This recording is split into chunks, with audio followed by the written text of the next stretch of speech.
衛福部是屬針對青齡標示新制度7月初1施行，提到這青齡標章或者是驗證標章的台灣生產的牛奶，才會當標示做青奶，其他攏愛改做是牛奶或者是羊奶等等。若這個賣手冊的業者也愛照規定來做，使用台灣生產的青奶，才會當叫做青奶茶。若準無照規定來做，者上當會當罰到400萬。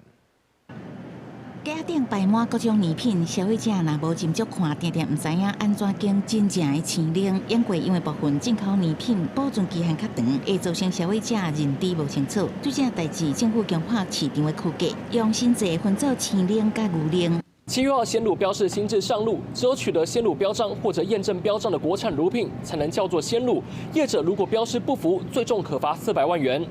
如果未取得鮮乳標章、驗證標章的食用乳而標示為鮮乳，將依違反食安法第28條規定，標示不實，處以4萬元以上400萬元以下罰款。年品外阿有搭一隻牛的大紙，代表有青奶認證，也有得到台灣優良農產品 CAS、產銷履歷農產品 TAP， 這3項攏會當叫青奶，其他攏應該標示牛奶、羊奶等。實際去賣場，國產的青奶攏有青奶標章，不過也是有紐西蘭年品標示青奶，只要屬互因包裝修正完成期，以產品製造日為準，產品會當繼續賣甲有效期。標章比較不會認錯，因為貼了貼紙，你就會知道它跟其他是不一樣的。這個保障的嘛，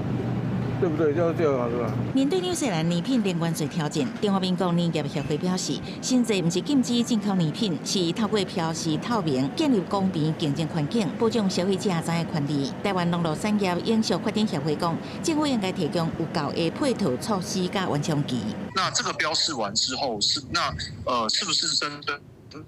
生乳收購會有一個優先機制，或是會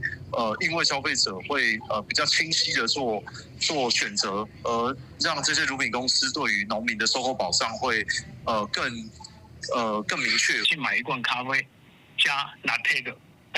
我想象是應該是加的鮮奶啊，但是呢，我付出的是鮮奶的錢，結果他們加的是什麼冰磚還原奶啊？加的是長效奶啊，那是不對的。另外，手冊伊唔同款有受新制規範，若唔是使用國產的青奶原料，產品的名稱都袂當叫青奶茶，愛改做牛奶茶，還是牛奶紅茶，標示無實在，會妨罰4萬至400萬的罰款。記者採訪報道。